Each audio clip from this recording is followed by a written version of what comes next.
Finally getting audited, my sister Jessica announced triumphantly in the family group chat, the message accompanied by a screenshot of an IRS confirmation letter. Reported your fake charity months ago. Maybe now everyone will see what a scam you've been running. My father replied with applause emojis, and my mother added a prayer hands icon, as if reporting your own sister for fraud was some kind of spiritual victory.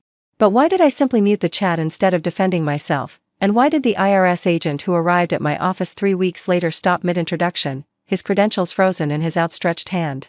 He was staring at my wall of photographs, the faces of every veteran our organization had helped over the past 8 years.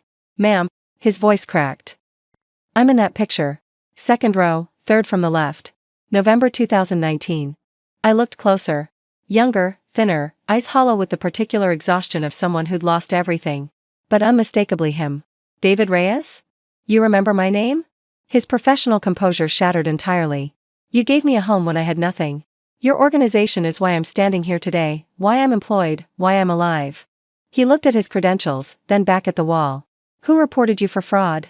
Because I need to understand how this investigation got assigned to me. Second Chances Veterans Housing had been my life's work for 8 years. I started it after watching a homeless veteran die on a Seattle street corner, a man who served 2 tours in Afghanistan, earned a Bronze Star and ended up sleeping under a bridge because the systems designed to help him had failed completely. His name was Marcus Washington. He was 43 years old. He'd been homeless for 2 years. I'd been a corporate attorney making $280,000 annually, and I'd walked past him every day on my way to work. I'd given him money sometimes, food occasionally, attention never. Then he died, alone, in the rain, and something inside me broke. I quit my job 3 months later. Used my savings to rent a small apartment building. Began housing veterans who'd fallen through the cracks. 8 years later, Second Chances had housed over 1,400 veterans. We'd grown from 1 building to 12 properties. We'd helped veterans access VA benefits, employment services, mental health support, and the basic dignity of having a door to lock behind them. My family had called it a phase at first. Then a waste. Then, apparently, fraud. Jessica had always been the family achiever. Medical school, prestigious residency, successful practice, wealthy husband, beautiful children. She'd followed the path our parents had designed, and she'd succeeded beyond their expectations. I'd followed a different path. Law school had pleased them, but my subsequent choices had not. The corporate career they'd approved of. The nonprofit work they'd tolerated. The decision to pour my own money into housing homeless veterans they'd considered embarrassing. You could be making millions, my father had said during one of our last conversations. Instead, you're living in a rental apartment running a charity. I'm housing veterans who serve this country. You're wasting your potential helping people who couldn't help themselves. They helped defend our freedom. The least we can do is give them a roof. That's the government's job, not yours. The conversation had ended there, but the family resentment had grown. Every media mention of Second Chances was met with silence or subtle criticism. Every award was ignored. Every success was reframed as evidence of my stubbornness or martyr complex. Jessica's fraud report was the culmination of years of disapproval. David Reyes sat in my office, his investigation folder closed on his lap. I need to recuse myself from this case. The conflict of interest is obvious. Before you do, can you tell me what the complaint alleged? He hesitated. I shouldn't. I'm not asking you to share confidential information. I'm asking what my sister accused me of. I'd like to know what I'm defending against. David opened the folder, scanned the first page. The complaint alleges that Second Chances Veterans Housing is operating as a personal enrichment scheme under the guise of charitable work. It claims you've been diverting donated funds for personal use, inflating program costs, and providing substandard housing while collecting premium charitable donations. Personal enrichment. I laughed bitterly. I make $52,000 a year. I drive a 2016 Honda. I live in a 1-bedroom apartment. The complaint doesn't mention those details. No, it wouldn't. I showed David our books. Every donation documented. Every expense categorized. Every program cost verified by annual audits conducted by independent accounting firms. We've been audited before, I explained.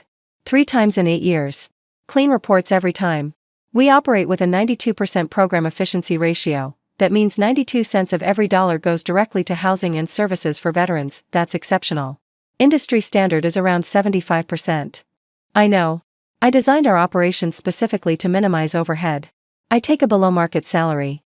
Our staff works for less than they could earn elsewhere because they believe in the mission. We've housed 1,427 veterans since we started. David looked at the wall of photographs again. I was number 847. You remember your number? I remember everything about that time. I was sleeping in my car after my wife left and I lost my job. The VA was backed up for months. I'd called every shelter, every program, every organization in the city. Everyone was full, or had waiting lists, or had restrictions I didn't qualify for. You called our emergency line. At 2 a.m. I was in a grocery store parking lot, out of gas, out of money, out of hope. His voice caught. Someone answered. Not a recording, a person. She talked to me for 45 minutes. The next morning, someone came to my car with a gas card, a meal, and keys to an apartment. That was Elena. She runs our crisis response. She saved my life. Your organization saved my life. He looked at the folder in his lap. And your sister reported you for fraud. David recused himself from the investigation. A different agent was assigned, a woman named Patricia Holloway who had no connection to our organization. She conducted a thorough investigation, examined our financial records, interviewed staff and program participants, reviewed our audits, and inspected our properties. The investigation lasted 6 weeks. The conclusion was definitive: no evidence of fraud, misappropriation, or any wrongdoing. This is one of the cleanest nonprofit operations I've reviewed, Agent Holloway told me during our final meeting. Your financial controls are excellent. Your program outcomes are exceptional. The complaint appears to have been filed without any legitimate basis. What happens to the person who filed a false report? That depends on whether the false report was filed knowingly and with malicious intent. Filing a false report with the IRS is a federal offense. Jessica's text arrived before I could contact her. So you passed. Probably cooked the books before they arrived. Doesn't change what we know about you. I stared at the message for a long time. My sister had reported me to the IRS, an action that could have destroyed the organization, ended my career, and harmed the 1,400 veterans who'd found homes through our work. She'd done it without evidence, without conversation, without any attempt to understand what I actually did.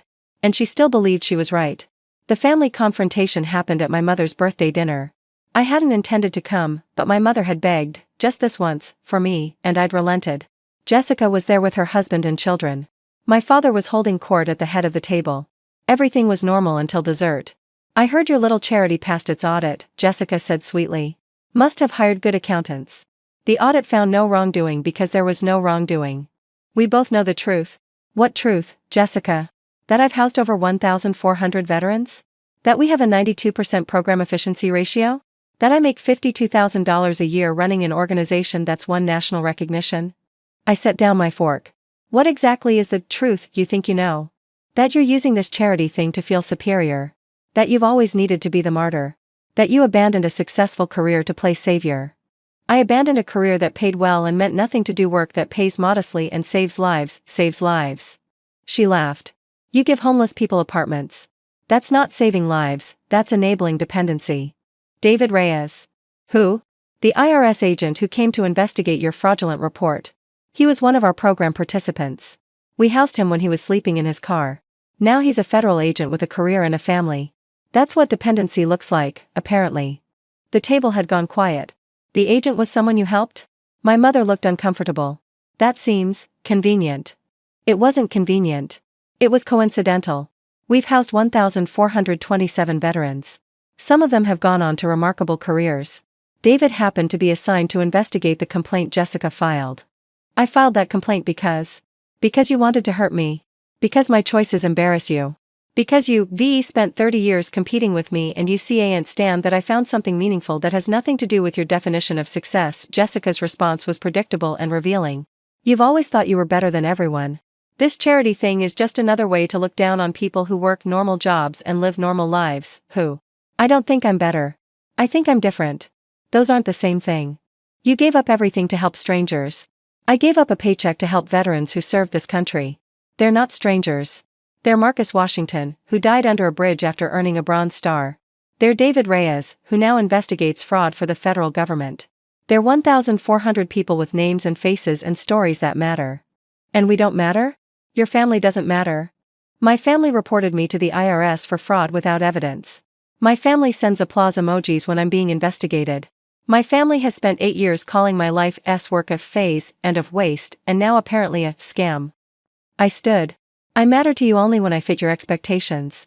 Since I stopped fitting them, I've been an embarrassment to manage, not a person to support. The truth about Jessica's complaint emerged gradually. The investigation had raised questions about her motivations. The complaint had been detailed, specific, and entirely fabricated, the kind of report that suggested personal vendetta rather than genuine concern. Agent Holloway had referred the matter for review.